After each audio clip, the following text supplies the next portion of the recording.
Welcome to the Agent to Agent podcast, the show that connects you with top real estate professionals across the country to uncover what life is really like in their communities. So whether you are a fellow real estate agent looking for a trusted referral partner or somebody who's thinking about making a move, you'll find insider insights into what life is like in each of these communities to help you feel right at home no matter where you land. So let's jump in. What's up, everybody? Welcome back to the Agent to Agent podcast. Super excited to have you on the show today. We have Luke Christmas with the Christmas Homes Group with Keller Williams up in the Northeast Florida area. He's just a fantastic guy. He's going to be able to talk to you a little bit about how he got into the business, a little bit about the area that he's in. So I'm super excited to welcome him. So let's give a warm welcome to Luke Christmas. How are you doing, bud? Doing good, man. Thanks for having me. I appreciate it. Yeah, man, absolutely. I appreciate you jumping on the show and kind of sharing your story and your experience, both personally and professionally, with how you got to where you're at. So, kind of without any further ado, my friend, why don't you tell us a little bit about yourself, how'd you get into the business and where you're at now? Definitely, man. In Northeast Florida, predominantly Jacksonville. But yeah, I've been in the industry since 2019, born and raised in Tallahassee, Florida, moved to the Jacksonville, Northeast Florida region in 2017. Man, it is a long story, but I'll give you the cliff notes on how I got into the business. I was finishing a degree. I was a former collegiate athlete, got injured, played out in California, moved back to Florida, and then moved to Jacksonville with my brother and, was really in the service industry, bartending. I had this really fun job called Beach Buggies, and I would just pick up intoxicated people at the beach and drive them to different bars and stuff like that. And I didn't really know what I wanted to do with my life at all. I was kind of surfing every day and just living the good life. It was a very bliss time, but I was finishing my degree in business administration, and I was getting my real estate license on the side. Me and my buddy were like, yeah, this could be, I don't know why we did it. We're like, this is good knowledge or something, like, even though the course is terrible knowledge, I don't even remember any of it. But I started taking it just for that, just because we thought it would be a good resource to have. And I met a girl shortly after I moved to Jacksonville, my wife now, and we were dating for 2 years. And, she drops the news on me. She's like, hey, come over. I need to talk to you. I'm like, all right, she's either dumping me or she's pregnant, one of the two. And I found out that she was pregnant with our daughter, Lily. So unplanned, 23 at the time, very scared, a lot of fear, a lot of anxiety. I'm like, okay, what do I do? What do I do? So I was toying with the idea, do I pursue this real estate thing, or do I stay in school and finish school and maybe use this degree that I don't even like that much, I hate school, and spend, $40K or whatever more. I met a guy through the Beach Buggies job. His name is Russell Nicholson. He's now the team leader out of our St. Augustine office. Okay. And Russell was talking to me, and I was like, yeah, I'm actually taking my real estate license. He's like, oh, no way, I'm in real estate. I was like, great. He's like, come talk to me. And I'm like, okay. So Russell set a meeting with Russell, and I go over to the Keller Williams Southside office where I still am. And I meet Russell, and he pretty much just shows me, he's like, this is how much money I'm going to make this year. And I was like, oh my God, like, this is amazing. Like, this could work. So that was truly the only motivator, was money to start, and just providing for my family, putting food on the table. And my wife was in the service industry as well. So there's no maternity leave, nothing like that. We had money in the bank account, but not a lot. We're both, service industry. So we didn't save a bunch of money. We spent most of it. Yeah. Man, that was, I was kind of fight or flight. And that was the motivator, was just to survive and put food on my table. That's how I got into the industry originally. Awesome, man. That's a great story, though. Behind everybody who finds themselves in this industry, there always seems to be like this defining moment, right? Or sometimes we fall into it, right? Whether we went into the real estate transaction and just had like a different experience that we feel that we can do better. But then there's the other side of the coin where there's just like something very definitive happens in life, and you're at this crossroads, and you just decide then and there. Yeah. This is the direction that we're going, and you go all in on it. So now that you're in the real estate business, right, after making that decision, like, what did that journey look like for you, right? Like, you're new in the business. I know you've had the license, but where did you start building the business from? Was that your sphere? Did you do a lot of, cold lead generation? Like, how did you go from there to where you are now? Yeah, man. So that's a good question. So Russell was on a team, the Rocco group in Jacksonville. They were a pretty big team, not huge yet, but Sarah Rocco was the team leader, and she was she was incredible. She had been in the business for 6 years and built this insane business in 6 years. And I met her. She's definitely a bigger than life type of person, really intense, kind of scared me. And I was like, I can learn from her. So that was also a motivator. I was like, I want to work with this team. And I was dedicated to joining that team. So I joined them after a ridiculously long 7-step interview process. And so the coaching and the training was so intensive and specific, not to say that our productivity coach in our office wasn't great, but it was every day from like 8 to 2, man, was training for like 3 weeks, going over contracts, all the boring stuff. And then of course, defining, our Legion pillars, and then scripting and understanding everything. So when I started, I did pretty much what a new agent would do. I was doing, anywhere from 4 to 6 open houses every weekend. And that wasn't just the open house, of course. Pretty much my play on open houses was, of course, blasted on market on social media, stuff like that. But I would cold call almost the entire neighborhood. Even if it was like 2,000 dials, I would hit the entire neighborhood. I would door knock at least 100 homes. And then I would door knock 100 homes after. So that was a big source of lead generation to start. A month. Other than that, it was a lot of cold calling. It was, she had a ton of listings, so I would cold call all her just solds, all her just listeds, and rep that, man, like crazy. I was 24, so I didn't have and I just moved to Jacksonville 2.5 years prior, so I didn't have this massive sphere, and all my friends that I knew here were like getting out of grad school or graduating or whatever. No one had money to buy a house, so I didn't have a massive sphere, so that was hard. And when I started, I was still working that Beach Buggies job just to supplement some income. So I would go into the office from like 8 to 2 every day. And then I would go to Beach Buggies from like 4 to 2 a.m.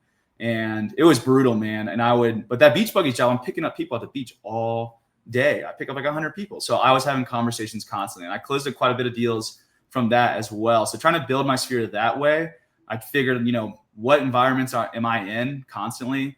Why not lead generate then? And the motivation was there. It was really easy. I was like, if I don't make this work, like, I don't know what I'm going to do. I had no plan B or C. This was the only thing. So yeah, man, it was mostly open houses, cold calling, and trying to build my sphere in those environments that I was placed in all the time. Other than that, man, we did have team leads, which was nice. Honestly, like I got down to, I'm like 4 months in, and I literally got down to like the last $1,000 in my bank account. I'm like, this is it. I'm like, if I don't make it work, we're done. And Sarah actually gave me like a lifeline. She's like, I'm going to give you this deal, and just to show you can pay your bills. I'm like, are you sure? She's like, yeah. So she literally gave me a lifeline for a deal. My first deal, I closed it, and that gave me enough money to pay bills next month. And that month I got like 2 or 3 more under contract from my, lead generating. So that was a blessing in itself. But yeah, man, I just hit those new agent activities, and I hit all the classes and education I could, and scripting. I was scripting every single day just to learn the language and get better. I like to think that I thought I was really good at talking to people, which I was, but I had no idea.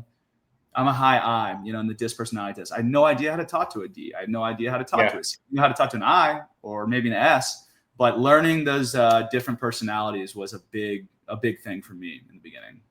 Yeah, absolutely. So I'm very high on the I myself. And it can get very difficult talking to like the D's and stuff, right? Because we could go on, and our goodbyes at occasions are like a multi-step process, right? It's not just a goodbye and we're out.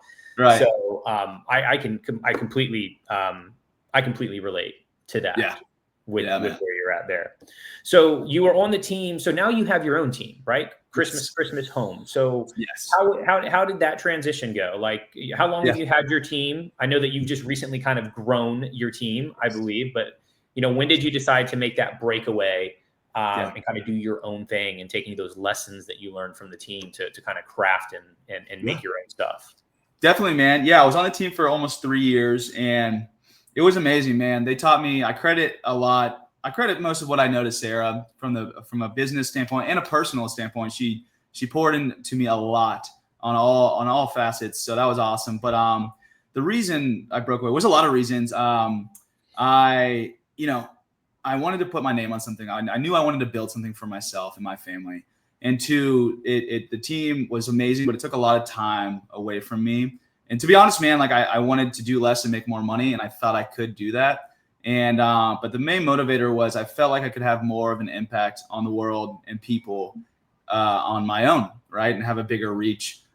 So I actually, for some reason, I don't know what got in my head, I was convinced I wanted to be a team leader for a market center, which is a terrible idea. That job is so hard.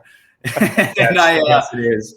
And I was pushing for that. And our operating principal at the time reached out to me. She's like, well, that's not an available position, but like our productivity coaching position just opened up for our Southside office where I was in our Atlantic Beach office. And I was like, sweet. So where my heart was like, I didn't feel like I was making an impact on the world, you know, I didn't feel like I was helping people in real estate and things like that, but I felt like I could have a bigger reach. So I left. Right. And I started as a productivity coach. And the deal was, though, I was like, I'll do this, but I want to be able to run my own business on the side as well. And they said, that's fine. So I did that, and I had around 70 agents in the PC program, which was absurd. I was way under. I thought I was qualified. I was way underqualified for it, but I did a decent job. I got our new agent production up 30%, and I did that for 10 months. And on the side, this is about a year before this is when I started growing that agent referral network, right? So I started pouring into that as much as I could. So 10 months into that PC program job, my own business just starts blowing up, like getting really crazy. And the PC program starts blowing up, getting really crazy. I'm like, man, I cannot do both of these at a high level. I cannot service my clients and my agents both at a high level. So it's kind of like another come to Jesus moment. I had to sit down and, you know, talk with my wife and pray and get counsel and just decide like what is going to be the best thing for my family in 5 years. And where am I going to have the most impact? And ultimately, where does God want me? And I, all signs pointed to you need to start growing your own business. And also, man, like being a PC is like, I have so much respect for admin and PCs now. Like it is such a hard job, bro. Like people think real estate entails a lot of failure. No, that job is like, because you have 70 of them failing all the time. So yeah. It was very hard. And that's when the market started to turn down. At least our market started to go on a downwards a trend, and it was a crazy difficult market. And I couldn't count on people for my income, you know. But I knew I could bet on myself, and I knew I could win. But I couldn't trust these people to win, which sucks. That's the way it was, man. So yeah, after 10 months of that, I decided to leave PC and go fully into as a solo agent.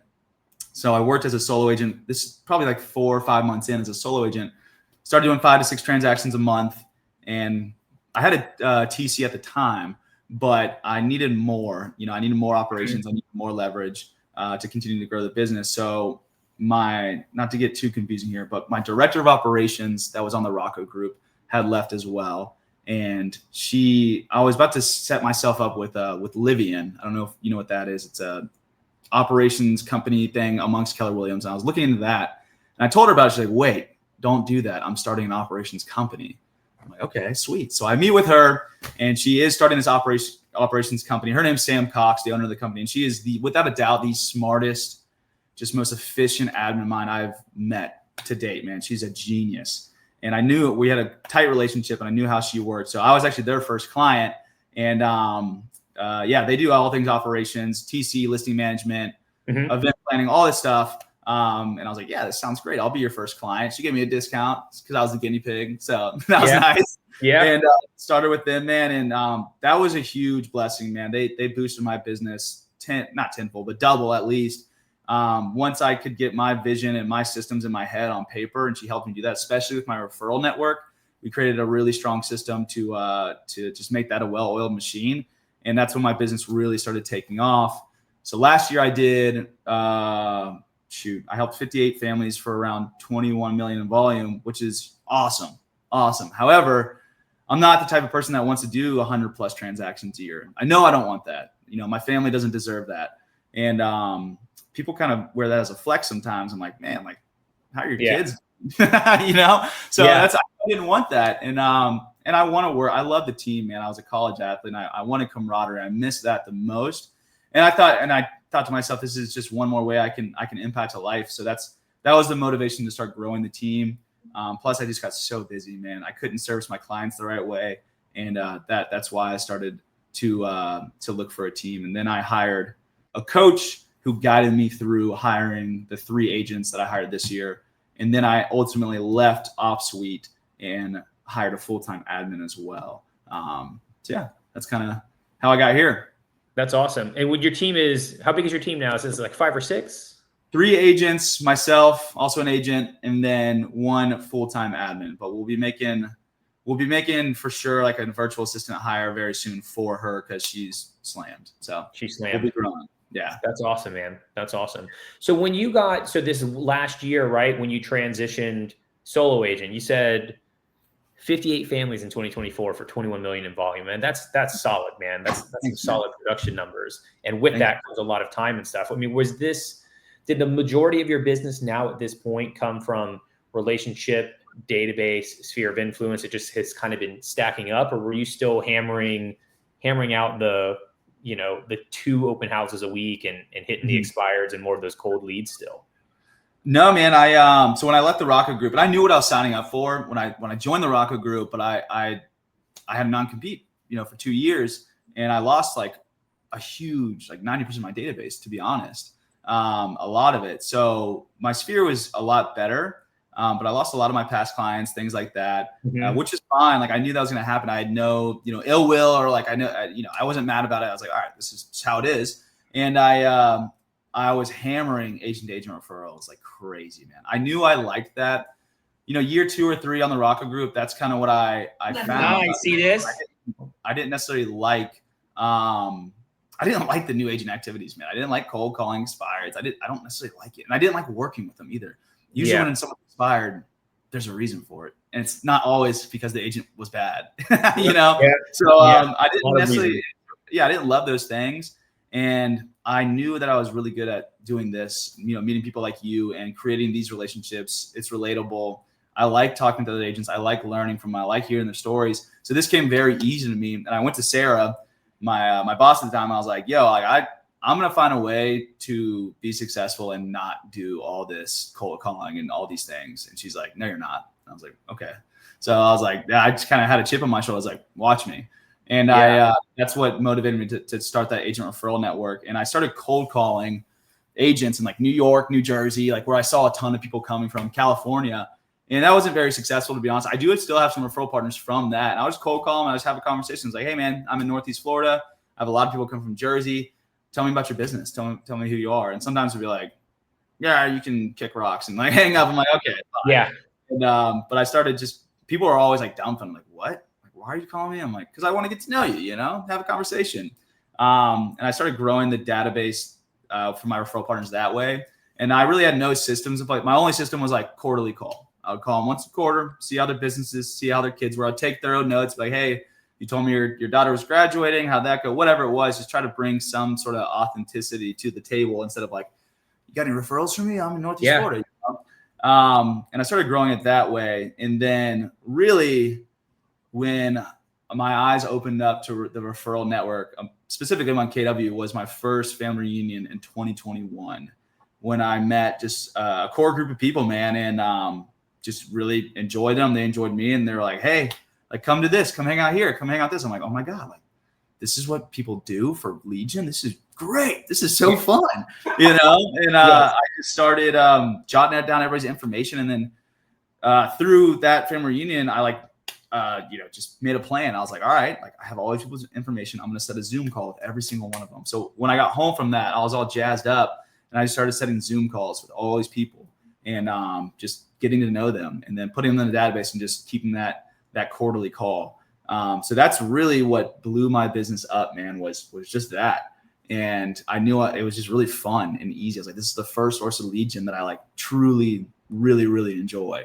So it made it really easy, man. And then once OpSuite entered, I showed her what I was doing, and she's like, oh my God, like let's create a badass system for this, So from there, she helped me just create a really good system with keeping in touch with these people while being like authentic, and loving on the people that love on me, putting them in different categories of VIP, top 20%, 80%, and truly loving the people that love on me. And last year, man, it's kind of scary, but last year my business was 75% agent to agent referrals, which is cool, but my cost of sales was pretty high.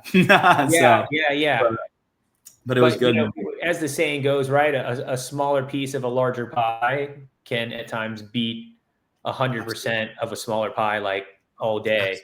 So I'm curious, like, it seems like you were very, very diligent and focused on like that agent to agent referral network. And arguably this is why we do the things that we're doing right now, right? It's building the relationships. And at the same time, my expectation is that I'm not getting a phone call from you tomorrow with a referral, right? So I think that, you know, some agents, and I think back to your point, it's interesting because you would cold call other agents, and it's almost interesting at how apprehensive some agents are to talk to other agents. It's almost as if you were like cold calling a cold lead trying to sell them something. And really it's just a relationship thing. But I'm curious as to, you know, it's always one step away, right? Like, how are you doing the business that you're doing, the amount of business, with 75% of that coming from referrals, agent to agent referrals, to where do you just have a massively large like referral database that you're hitting, or were you very purposeful in identifying, again, those relationships with agents in the areas where you have more opportunity coming into your area, right? Or do you think it's just kind of like, I want to say the luck of the draw, but just kind of like, it's all the actions that you've been doing before, and it just happens to snowball into what happened in 2024? That's a good question, man. There's a lot of reasons why it worked so well. I mean, a lot of it was luck. Like it did fall into my life, kind of, but I was intentional about it. Once it came into my life, I was very intentional. I recognized that. Yeah. But it's a couple things. Have you ever read The Pumpkin Plan? I haven't, but I'm going to write that down right now. Mike, I forgot his last name. Read that one, man. That was a big one for me that Sarah made me read. And pretty much the whole idea is there's a farmer with a pumpkin farm, and the biggest, most beautiful pumpkins produce the best seeds, and the crappy ones produce bad seeds. And I took that to heart, right, with my people. I was like, I'm going to love on the people that continue to love on me heavily, right? I'm going to pour into them as much as possible. So I started, you know, building out my database. So right now my database has around 600 referral partners in there that I've like either gotten a referral from or almost did or whatever. I met them at family reunion, whatever it might be. And I, you know, create these, a list of VIP, the people that like have given me multiple referrals. They stay in touch with me. They love on me all the time. Top 20%, we might have done a referral together, or we just have a good connection, whatever it might be. You left me a review, and then the rest are just 80% that I've either met, family reunion, not a huge connection, right? So the way we run our system is, you know, obviously the VIPs get everything that we do, our events or whatever, our pop buys, phone calls, everything, and then so on and so on. So I started, and I did that with my database, my sphere, of course, as well. So pretty much I just took what I was doing with my database and my sphere, and I just implemented it with my referral partners. So that was a big way I did it, man. I took note of the top agents in Dallas, in New Jersey, New York, and California, where I did see a lot of people coming from. And I would reach out to those people and start building that relationship, try to set a 30-minute Zoom call and just continue. I mean, not hound them, but sometimes I would be like, hey, you know, and then, you know, truly try to pour back into them. And also all the pop buys, the calls, all that stuff is awesome. But what agents want is reciprocation. They want you to send them a referral. So every time I'm in like all of our, so we have in Northeast Florida, we have Daytona, St. Augustine, Atlantic Beach, and Southside for all our Keller Williams offices. Yeah. They all have a group Facebook page, right? So every time someone posts, yo, I'm looking for an agent in Orlando, I immediately DM them, or I put them in a group chat. I would put them in a group chat with you and say, hey, I saw you're looking for an agent in Orlando. Chris is the man. And I would connect them right away. So I'm like always on the hunt for people that need someone somewhere. And I've become, people in my market like, no, I'm the agent referral guy. So they'll hit me up and they'll be like, hey, do you have someone here? I'm like, yeah, I do. I'm like, I'm kind of surprised you're asking me, because they're going to keep referring me and not you, but like, let's do it, you know? So I always thought that was interesting, but that's why people took notice of me and refer me like crazy, because I truly make every effort to get them a piece of business at any cost. And once you do that, man, like they're going to be your partner for life. So that was a big piece for me. But yeah, man, and being intentional with the little things, man. I don't like being on social media a lot, but I am, because I have to be. And if I see like a close referral partner's like dog died or something, like they're going to get a bouquet of flowers and a nice card and stuff like that, So understanding that, like, what's going on in their life, you're taking notes and you want to be a part of it and you care about them. And I do care about them. Like, I'm not, the money's great and this whole business is great, but I truly have a genuine care for these people and their well-being and who they are. And I think that's where it starts, man, is being authentic and not just being the guy that like stops by and gives you a business card like, Panama City, hit me up. I'm like, no, I don't even know who you are. Have a conversation with me, man. So like truly caring and having a conversation, I think is most important with any source of lead gen, of course. But especially man. I think that's great. I was actually having a conversation with a colleague in my office earlier today, and he was telling me he's got a lot of like relationships from his sphere up in different markets. And I was asking him, he's like, so they're just like not here. But I'm like, well, what are you doing to like bring value to them in their market? And do you have like a trusted referral partner or some referral partners in that area? So if and when that opportunity comes up, you can like genuinely offer the introduction, right? So like earlier in my career, family reunion earlier this year is where we met, right? That's like genuinely where this whole machine, I guess, if you will, kind of clicked as far as, relationships outside of just relationships in my personal sphere.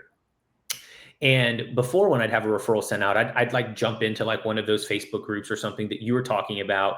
I was one of those people, hey, who do we have in this? Right. And then you kind of like, whoever's got the most whoever's got the most shout outs, pick 2 or 3 of them, have a conversation. And then that's who you're going. But at the end of the day, I started asking myself the question is that, am I genuinely getting them in contact with the best person that I could be getting them in contact with? Right. Or is this more just from more of a financial transactional benefit that I can introduce the piece of business? Absolutely. And that was a conversation we were having today. And it just kind of like shed some light. And that's why I got very purposeful in at family reunion and just genuinely trying to build some relationships, because you never know where business is going to come from, where business is going to go. But at the end of the day, it's really cool when we come together at certain of these events and there's a relationship that underpins all of that. Yeah, man. And it's a massive benefit, man. Like I'm doing a lot of production, but some of these people that are so open to having conversations with me and like having relations with me, they're doing like whatever, 100 million a year. And I'm like, you're going to give me this system just because we're friends? And they're like, yeah, like, why wouldn't I? And like, that's like the coolest thing ever. So if I can't find, leadership or mentorship in my own markets, and like, I have like 50 different doors I can knock on, and they will jump on a Zoom with me that day to help me out with whatever, like even personally, like if I was in a situation, there's 30 agents I could call like, yo, I'm flying down like today to come help you. So that's a cool thing that I did not expect from this business at all. I didn't know the relationships would run that deep. I thought it was just selling houses and looking pretty, like just like selling sunsets, but it's so much more than that. It's so much more, so much more. So what about the business do you like the most? What has like made the most impact on you that just kind of like stands out above everything else? Like, what do you love about what you do and what you've built? Yeah, man, that's a great question. Cause some people, they come to me and they're like, man, do you just love real estate? Like, do you love like just looking at the stats and stuff like that? And I tell them, like, to be honest, not really, man. Like that doesn't really get me jazzed up. Like the economics doesn't get me that jazzed up. And like the transaction itself is like sometimes fun for a time. Like the chase is fun. And I like negotiating, and like all those things are fun, but I'm not passionate about any of those things really, which people are always shocked by. But I'm incredibly passionate about people, man, and learning their stories and learning who they are and developing those relationships is honestly what I love most about this. And just meeting people all, from my data or sphere of influence database and everything, past clients and the agents, like just having an opportunity to impact these people in a positive way, whatever it is. It might just be like, you get them a gift card to a nice restaurant, and that might have changed that person. Someone might have never done that for that person. You just made that year, bro.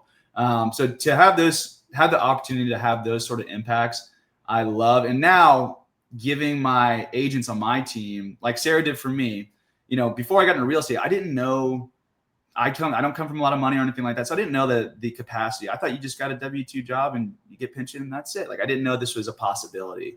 And Sarah gave me that vision. Like, it doesn't have to be like this. Like, you could do this. And I had no idea. So giving that to other people is probably what I love most, and giving that vision and seeing their eyes light up and giving the idea of like, yo, we're not going to be talking about you're going to be able to pay your mortgage payment. We're going to be talking about the next vacation you're going to take your kids on, you know? So that's probably what I love about this the most is there's no cap, man. Like you can go as far as you want with this thing and touch as many lives as possible. And there's no limit on it or anything. So that's what excites me the most, probably.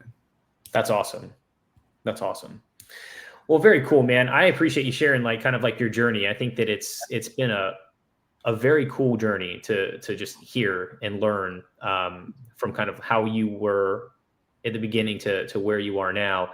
So what is a little bit about the area that you're in, right? So like part of this too is to kind of help. I mean, we've had a great 30-minute conversation, not gonna lie, I've loved it. But you know, for everybody who's kind of stuck through with us right now, like what are some of the cool things about, you know, your community, the town that you're in, like, you know, local gems, people who are moving in who may need to, you know, they need to check out these places. Like just what would you say about the area that you're in? Yeah, man. So we cover a pretty bit of a big area. So it's the beauty of it is like whatever you're looking for, like it's probably going to be here. As long as you're not looking for like the mountains, obviously, you know, or something like that. Yeah. So, you know, we have St. Augustine, and St. Augustine is gorgeous. If you haven't gone, man, it is so cool. It's a lot like Savannah or Charleston. It's obviously super oldest city in the world. And there's so much local food. You have the intercoastal right there. And there's so much art and history. And it's just a really cool place. Like growing up, we'd always take like our school field trips there. I loved it. So St. Augustine is just a really cool, like spooky town. So you have St. Augustine, and then Jacksonville is massive, bro. It's like, it is the largest city geographically in the country, right? So it almost feels like a bunch of little towns made up of one city. So whatever you're looking for, like if you want to live in like the suburbs and a nice master plan community, we have that, right? That's where I live. I live in Bartram Springs, like South Jacksonville. And then of course we have the beaches as well. The beaches are obviously like a laid back vibe, and the beaches here are not like Miami Beach, right? They're not crowded. It's filling up, but you can always find a place in the beach. There's good seafood, good vibes. There's good restaurants and bars and things like that. And the beach lifestyle is very slow, calm. And then across the river, so we have the St. Johns River runs directly through Jacksonville, which is also great. So a huge boating community. We have a pontoon boat, and we go out every other weekend to the sandbars and things like that. But across the river, we have Riverside, Avondale, Springfield, Murray Hill, and this is like our historic district. So a lot of local food, arts, things like that. It's right by downtown. And our downtown area has always had a bad rap, but some investors have put, you know, billions of dollars to revitalize downtown. Obviously, the best thing about Jacksonville is the Jacksonville Jaguars, baby. But that is a blast, man. We have like every sport. We have the Jags. They're redoing that stadium. I think it's like a $4 billion project. We have the Jumbo Shrimp, which is a minor league baseball team, the Icemen, a hockey team. So like as far as sports goes, we have everything. Jacksonville also has, don't quote me on this, but I'm pretty sure this is accurate, the most parks and preserves out of any other city in the country. So there's parks, preserves, we have the Guana Preserve, rivers, kayaking, fishing. So for the outdoors, like there's everything here, man. I fish a lot. I surf a lot. That's where my heart lies, is just being outside. So yeah, man, there's a little bit of everything here. And I think that's the best part about it. And so we live in South Jacksonville. So me and my wife, if we need a weekend, we'll pop up to Amelia Island, right? Which is another beautiful historic beach town. So we'll just do like a staycation up there. It's like 45 minutes away, and it's gorgeous, man. We can disconnect, truly feel like we're on vacation. And then also it's very central. So you can be in South Florida if that's what you want in like 4 hours. You can be up in the mountains in 4 hours. So yeah, man, it's nice and central. We still get a season too. Like it gets chilly in the winter, which is nice. You know, it's not like 90 degrees all year. So we still get some sort of a season, man. And yeah, man, ultimately the people here are amazing, man. There's rich cultures everywhere. There's diversity. There's great food, man. And, you know, it's just a welcoming town, bro. I mean, like any city, there's parts of it that you don't want to go, but you know, that's any big city. But yeah, man, there's a little bit of everything for everyone here, which I appreciate. That's awesome, man. That's awesome. I love it. Yeah. My cousin lives up there, and he's in the Navy. He's trying to buy a house. He's already in one. He's on my radar though. He hears from me. He hears from me frequently. I got you, man. Yeah, we have a huge military presence here. Huge. So that's fun too. I don't know. I'm just going to have to think about, I don't know, like whenever he's ready to go, I'm just going to I got to figure out who. I got to find somebody up in that area who can help him out. Yeah, man. You got to watch out, man. They're all scumbags. I'm telling you. Dishonest. Yeah.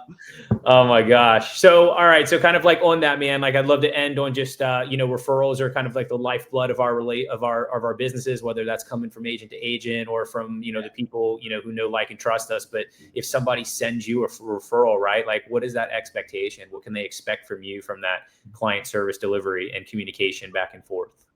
Absolutely, man. That's a great question. That's what I try to have that conversation with every referral I receive. One, this person's going to get the best customer service that you can possibly receive in this industry. That's what we pride ourselves on. And that's why our business continues to grow. So this year I'll be more like 50% agent to agent referrals. And now my database has started coming up with like 40% sphere and past clients. So that just, the numbers show that our past clients are referring us. So I'm 3 years now as a solo agent. So now all that business is starting to fall through again because we've kept in contact with them.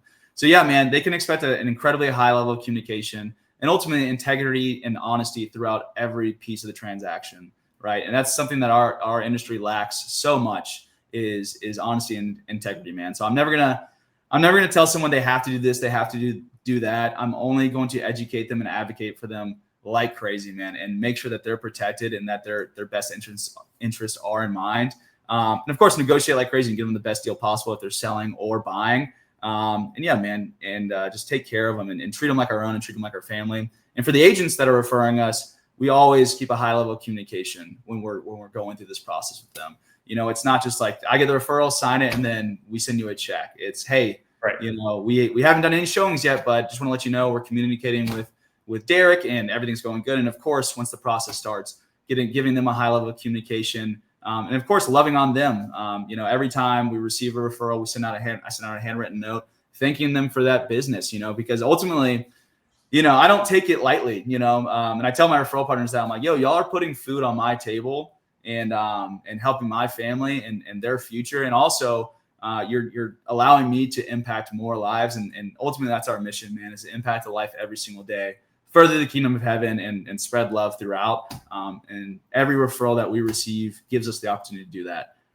So yeah, man, we just, we love people, man. And that's what it's all about. And I tell my agents that I'm like, it doesn't have to be agent referrals, man. Like whatever group of people or sphere or, legion that you focus on, like it's the relationship. It's creating real, authentic relationships. It's not Zillow leads. It's not turning and burning. That's not what this business is about. If you want a business that's going to feed you and feed your family forever, it's building true, authentic relationships is where it lies.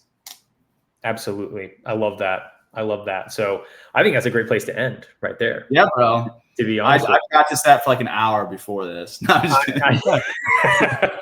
I heard there's shuffling through the papers right before we end. I had my cards.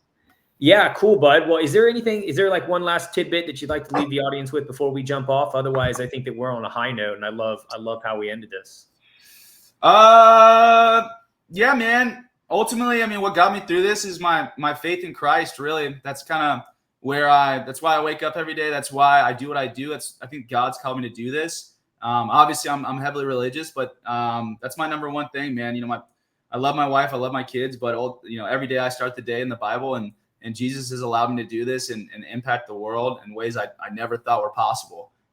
So yeah, man, that's probably my last tidbit. That's awesome, man. I love that. Well, everyone, thanks for tuning in to another episode of the Agent to Agent podcast. This is Luke Christmas with Christmas Homes up in the Northeast Florida, Jacksonville area. So if you need a great referral partner, this is the guy you want to connect with. Other than that, we'll see you on the next show. Thank you, Chris. Thanks, bud. Yes, sir. Thanks for tuning in to the Agent to Agent podcast, where we connect you with the people and the places that help make moving feel easier. If you enjoyed today's conversation, be sure to follow along for insider looks at communities across the country. And connect with me if you'd like help getting connected with a trusted agent, no matter where life takes you. We'll see you next time.